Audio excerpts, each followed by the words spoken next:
Donald Trump is not yet president, but he's acting like one. I've heard it said you can only have one president at a time, and I think that one president right now is Donald Trump.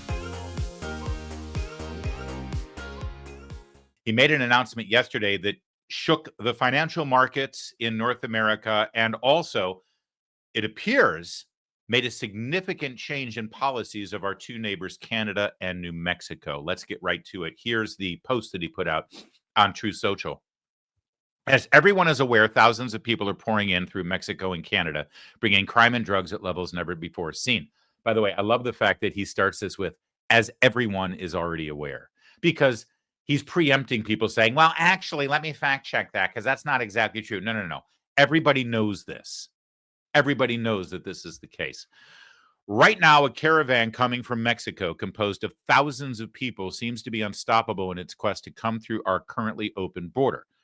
On January 20th, as one of my many first executive orders, I will sign all necessary documents to charge Mexico and Canada a 25% tariff on all products coming into the United States and its ridiculous open borders. Remember yesterday when we talked about the trial balloon they floated out there about potentially discharging on a medical discharge transgender individuals in the military? And I told you this transition team has moved at such lightning speed. They've already filled all of the major positions in the incoming administration. There's a very small handful still to be filled. So now what are they going to do to dominate the news narrative between Thanksgiving and Inauguration Day? Because usually a transition team trickles out. Remember this conversation yesterday? And I told you, expect to see policy. Now the conversation is going to be about policy instead of about the people who will fill these slots. Expect the Trump transition team or Trump himself to be telling you what he plans to do and start trickling out policy ideas. Yesterday it was transgender military, and day before it was transgender military. The next day it was this tariffs on Canada and Mexico. This is going to be interesting and it's going to be fun. And just like the campaign, it's going to be very policy driven. It's about what you can do to fix the problems we've got. Love that. All right. Charge Mexico and Canada 25% tariff on all products coming into the United States and its ridiculous open borders. This tariff will remain in effect until such time as drugs, in particular fentanyl, and all illegal aliens stop this invasion of our country. Both Mexico and Canada have the absolute right and power to easily solve this long simmering problem.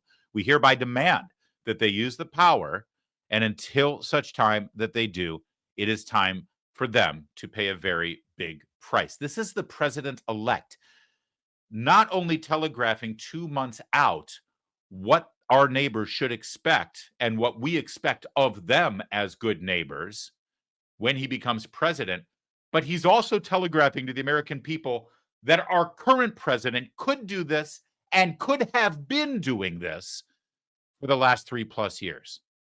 Every time they wring their hands and say this fentanyl problem, I wish we could do something about it. You can. You just refuse to.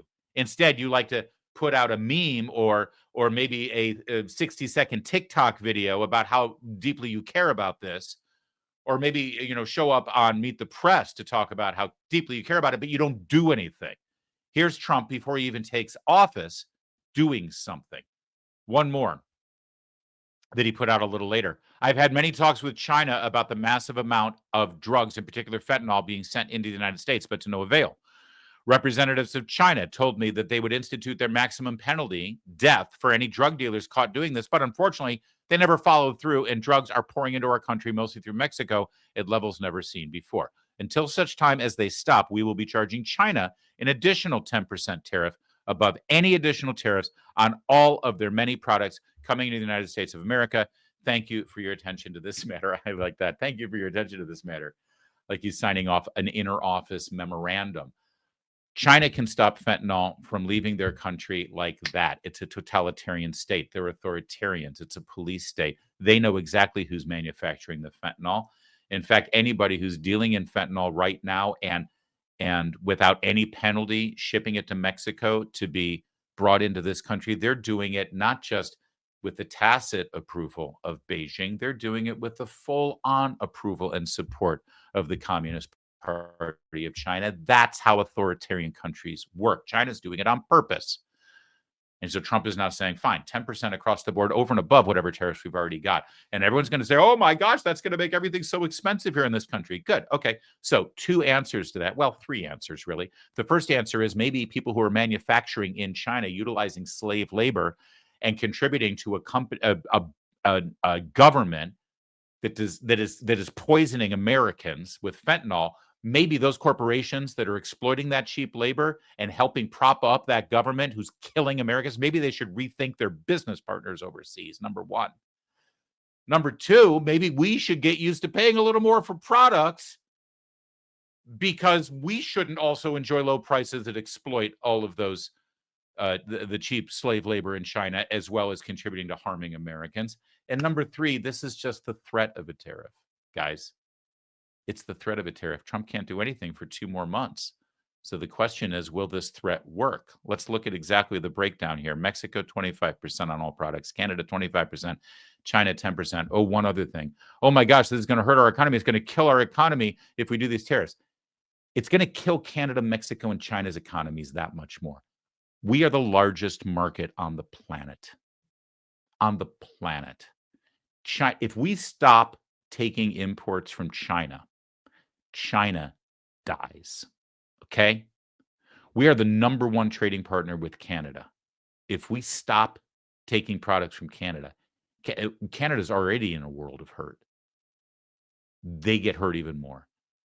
This is Trump using his leverage in a negotiating, saying, okay, we know what we want them to do.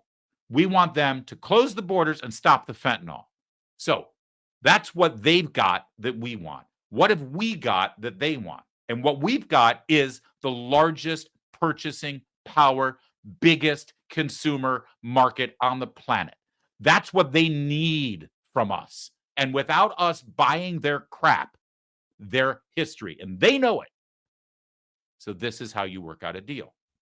Now, I remember interviewing Newt Gingrich during the first Trump administration. He had a great book called Understanding Trump.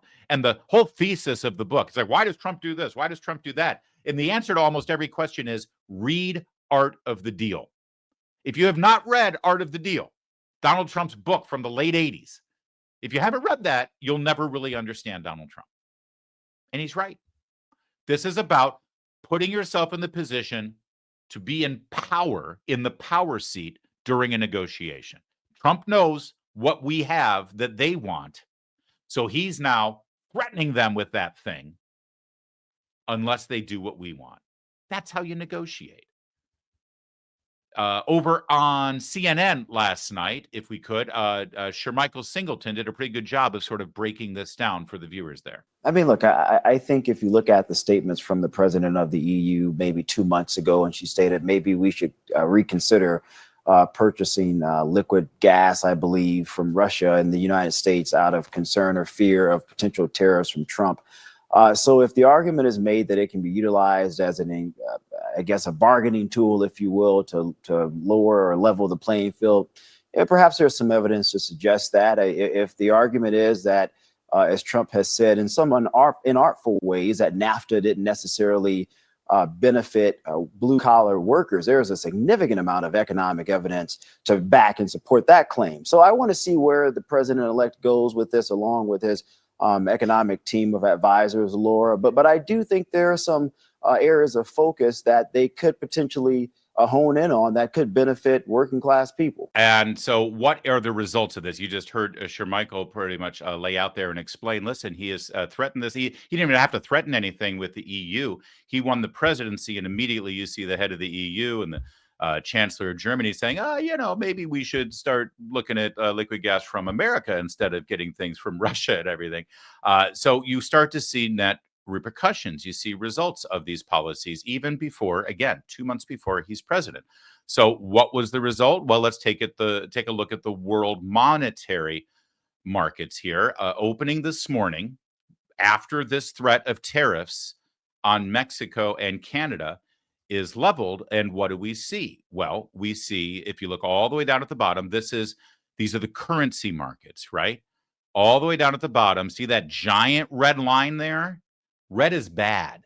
Red means your currency is taking a hit against the US dollar and against other world currencies. What country is that all the way at the bottom? That would be Mexico. That would be the Mexican peso. So suddenly, without having to get sworn into office or putting his team in place or signing any executive orders, just by putting out a Truth Social post saying that he intends to levy a 25% tariff on Mexico if they don't close their border and do something about fentanyl, the Mexican peso absolutely craters. This is how you affect change. This is how you actually make a difference, right? And by the way, the Financial Times reporting that the president of Mexico, who is a Trump-hating socialist, she pushed back on the idea of tariffs. But if you read between the lines, you'll hear that she got the message and she's actually going to do something. Here, read along with me. Mexico's President Claudia Sheinbaum hinted at retaliation over U.S. President-elect Donald Trump's proposed tariffs. Yeah, get into a trade war with us, Claudia. See how that works out for you. On her nation's exports on Tuesday as the peso slid against the dollar. Trump vowed on Monday night to impose tariffs of 25% on all imports from Mexico and Canada in his first day in office, accusing the two countries of failing to do enough to curb illegal migration and drug trafficking. Quote, the phenomenon of migration or the consumption of drugs in the United States will not be dealt with by threats or with tariffs, Sheinbaum wrote in a letter to the next U.S. president, which she read out at her daily press conference. One tariff will come in response to another, and so on until we put shared companies at risk, she said. Sheinbaum added that tariffs on such companies were not acceptable and would cause inflation and joblessness for the U.S. and Mexico. All right, so don't get distracted by that. This is the president of Mexico saying, well, you can't do that. It'll cause a problem. Don't do that. We'll tariff you, and then we'll have a big trade war, and we don't want that. Okay, but then keep going. On Tuesday morning, the Mexican peso shed 1.7% against the U.S. dollar, adding to a sharp depreciation this year, while the Canadian dollar fell 0.7% to a four-year low. The Mexican president added that Trump was probably not aware of the work Mexico was doing on migration, saying that U.S. border control apprehensions of undocumented migrants were down by 3/4 from last December, and that tons of illicit narcotics had been seized. See, that's the key. At the end there, after all the threats and all the saber rattling and whatever, she then said, oh, and by the way, we're doing all we can. We're working really hard. We are doing what Trump wants. We're doing exactly what Trump wants. So if he just, has a little patience, we'll go ahead and do exactly what he wants, but please don't levy any tariffs. See, that's the main takeaway. That's what Mexico did. Now, what did Canada do? Well, let's take a look at their young child prime minister. I don't think he's going to be there much longer past this election season up there, but let's see what he had to say. Bonjour tout le monde. I had a good call with Donald Trump last night again. We obviously talked about laying out the facts, talking about how the intense and effective connections between our two countries flow back and forth. We talked about some of the challenges that we can work on together. It was a good call. This is something that we can do, laying out the facts, moving forward in constructive ways. This is a relationship that we know takes a certain amount of working on, and that's what we'll do. One of the really important things is that we be all pulling together on this. The Team Canada approach is what works. That's where, putting aside partisanship, that's where I reached out immediately to Doug Ford to agree with him that we would have a First Ministers meeting this week to talk about the United States, talk with François Legault and some other premiers as well. There's work to do, but we know how to do it. J'ai eu un bon appel avec Donald Trump hier soir. Yeah. Then he goes to Quebecois. Does that seem like a confident man to you? Does that seem like a man who is striding the world stage? It is in charge of North American trade policy. Does he seem co-equal to Trump's stance? No, he's groveling. That is, by the way, a politically dead man walking. I would be shocked if he won the upcoming general election and continues as Prime Minister of Canada. But you can see, yeah, we talked with, I had a really good conversation with Trump, and we're going to do what we can to work with him. And that's not the defiant Justin Trudeau that you saw over the last 4 years, and certainly during the Trump presidency. Now, listen, I don't think I'm breaking any new ground by telling you that the threat of tariffs is really more powerful than tariffs themselves. Everybody who lights their hair on fire is saying, we can't have tariffs, we can't have tariffs. Well, okay, maybe you should be saying that once we have tariffs and then you see the ramifications from it and repercussions. Understand something. I don't think we've ever had a more free trade president in the last century than Ronald Reagan. But Ronald Reagan found certain things that needed to be tariffed. He levied tariffs against some companies in Japan who were not competing fairly with America. Ronald Reagan, Mr. Free Trade, Mr. Supply Side Economics, he levied tariffs on Japan during his presidency. But even levying tariffs isn't necessarily the big issue here. It's the threat of levying tariffs. That's what actually is in play here. Trump can't levy a tariff. He's threatening to do it 2 months out from actually taking office, and it's already seeing benefits. I'm not in any way inspired by the Holy Spirit with some gifted knowledge to be able to tell you that this is really about threatening with tariffs rather than actually employing tariffs. I only know this because unlike my counterparts in legacy media brands like CNN and MSNBC and broadcast networks, and unlike them, I actually pay attention to the news. I actually follow what the newsmakers connected to Donald Trump have said in the past. And here's what I saw. And by the way, if you watch this program, you saw it too. About 2 months ago, Howard Lutnick, part of the transition team, an advisor to Donald Trump, your future commerce secretary on CNBC, spelled it out for anyone if they were paying attention. And of course, it's a bargaining chip. We can't sell a Ford or GM in Europe. You go to Europe, you can't sell a Ford or GM. Why? There's 100% tariffs. How about in Japan? 100% tariffs. So do you think if we said, we're going to tariff you the way you tariff us, do you think they're going to allow Mercedes and all these Japanese companies and Porsches and BMWs to all of a sudden have 100% tariffs in America? Of course not. They're going to come and negotiate, and their tariffs are going to come down. And finally, Ford and General Motors are going to be able to sell in these places. How's that sound, Andrew? That sounds... Of course they're going to come down. Of course. This is just negotiating. It absolutely makes sense. If you do it strategically, if it's across the board, it creates a real problem. And the question is whether you believe the president is going to do it strategically or across the board. He keeps saying it across the board. All right. So, and again, unlike Joe Biden and the current regime, Donald Trump is not a man of shades of gray. Everyone tries to figure out, what is Trump really doing here? What is he really thinking? Is he playing 4D chess? It's like, no, after several years of watching Donald Trump, it's actually quite simple. Donald Trump says what he says, and he does what he means to do. And he does it for basically the reason that he ends up doing it. And unlike Joe Biden and Democrats and people who like to do things halfway, it's like, okay, if you don't do what we want you to do, we're going to come up with a very narrow, hand-selected group of tariffs to come after you with. It's like, wow, that's going to strike fear in the hearts of these countries and corporations who are screwing us left and right. No. What you do before you sit at the table to negotiate is, all right, all of you are going to face across-the-board tariffs if you don't step up and fix this. And then you get in and then you start talking and it's like, all right, well, this is what we're going to do. But it's a negotiation. If these people ever negotiated, this is supposed to be a business channel, for God's sake. Get used to it. Things are going to be a little different. And yes, it's going to be a bit of a roller coaster ride, but do yourself a favor. If you want to figure out exactly what's happening here on the international stage and in the business world and what our government's policies are going to be and how we're going to affect change when it comes to working with adversaries across the table from us, do what I did. Read The Art of the Deal. It's incredibly enlightening.